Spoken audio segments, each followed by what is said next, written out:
Hi guys, welcome back to another video where today we're unboxing 3 more PopRace models. But before we jump in, make sure to like and subscribe and turn on notifications if you are new. And also, if you'd like to purchase any of the models you do see reviewed on the channel, make sure to head to the description down below and click the link to the Facebook page, as you'll be able to pre-order and purchase any of the models you do see on the channel. But without further ado, let's jump straight in, starting off first with the Nissan Stagea. Now, we have already unboxed a few Nissan Stageas from PopRace before, but I thought this one would be quite nice as the paint is a little bit different than your normal paint, as you will see. You can see it does come in your standard PopRace box, obviously coming with a nice darker bronze, but they couldn't really match the colour this time. Obviously, as you can see, the car is chrome gold, which is very, very cool. Now, if you have been a subscriber to the channel for a little bit, you would know that I have already unboxed the Nissan Stagea from PopRace, the other Pennzoil one, the regular one, which just comes in a normal yellow, which I do recommend checking the video out for. But as you can see, again, the wheels roll very, very freely, and unfortunately there isn't any brake disc. But the thing you saw me do at the start when I was pressing on the roof rack was because it was a little bit loose on the one side, which I thought was not really the best, but with it being so flimsy and plastic, you can kind of understand it. You can see obviously it comes with the opening bonnet feature with the detailed engine bay, which personally I do think it could be a little bit more detailed, as it is just a solid lump, which although it does look very clean and very cool, like I say, I do think they could have added a little bit extra detail. Same goes for the rear of the model. As you will see, I do think the tail lights and the rear of the model could be a little bit better proportioned, and they could have added a little bit more on the rear. But besides that, you can see this model is actually very, very nice. You can see the chrome really stands out, although unfortunately my camera doesn't really pick it up. Something quite cool with this model and the original Pennzoil model is the fact that this one says 1998 champion on the top, which is in homage to the original Pennzoil Nissan GTR R33, which did win the All Japan GT Championship in 1998, with the drivers also getting the driver trophy as well. So a nice little homage to the original Pennzoil Skyline that it is based off. But that now brings us on to the second model, which is technically 2 models in one, as it does come as a pair. But that is the Christmas, I know it's a bit late, but the Christmas Porsche Singer from PopRace. Now, as you can see, it comes in this really cool, obviously the standard regular PopRace box, but it's got some snowflakes on, which again just adds to the Christmas effect, with the green or the green stripe as well. Just again, keep adding to that Christmassy feel. Now, a quick note is these did actually release before Christmas, so that is a very good plus, as most of the Christmas models actually don't make it for Christmas. So the fact that these did was very, very cool. It's just unfortunately I'm only getting around to reviewing them now. But as you can see, the red Porsche to start off with is really, really cool. Obviously, it hasn't got the roof, it is drop top, which we have already unboxed Porsche Singers that are drop tops on the channel before, and also a regular Porsche Singer, if you do remember, the one with the historic paint. So if you haven't checked that video out, please make sure to go and check that video out, as it is very, very good.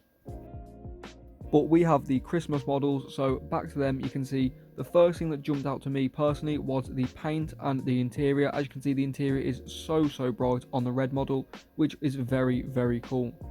But the paint is super bright as well with the red, and same goes for the green. As you can see, it's got some really cool sparkling, which really offsets the white of all the snowflakes and all the other patterns on the car.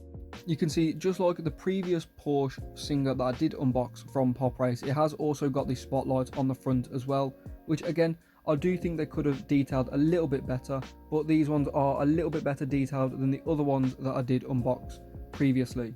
You can see the roof rack as well is very nicely proportioned, and obviously the detail on the front and the rear of the model is absolutely excellent. It is a little bit more focused on the green model, obviously having no interior, and the red one, not saying that the detail is bad in any way, as it's actually still very, very good and arguably still the same as the green one, but it also does have the interior as well, which I think is very, very cool. But honestly, my favourite thing with these models is the colour and how much they do pop.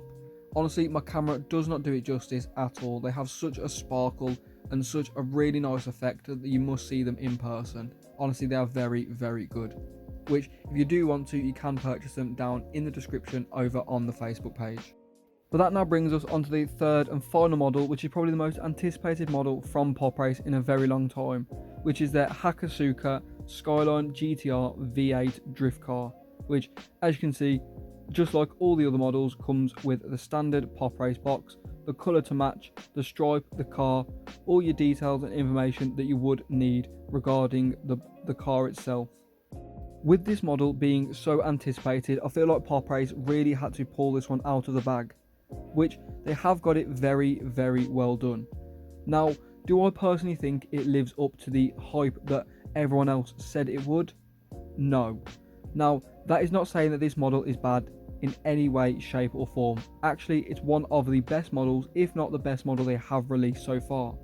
But what I mean by it was way too overhyped is that when I did get it out of the box and in hand, I was a little bit underwhelmed by not the level of detail, but how much it does stand out and how everyone was going on like it was the best model that has been released all year from all brands, which personally I do not think that is the case. I think there is other models out there from different brands which do succeed this, but obviously the price is also a lot more as well, so you could counteract the two.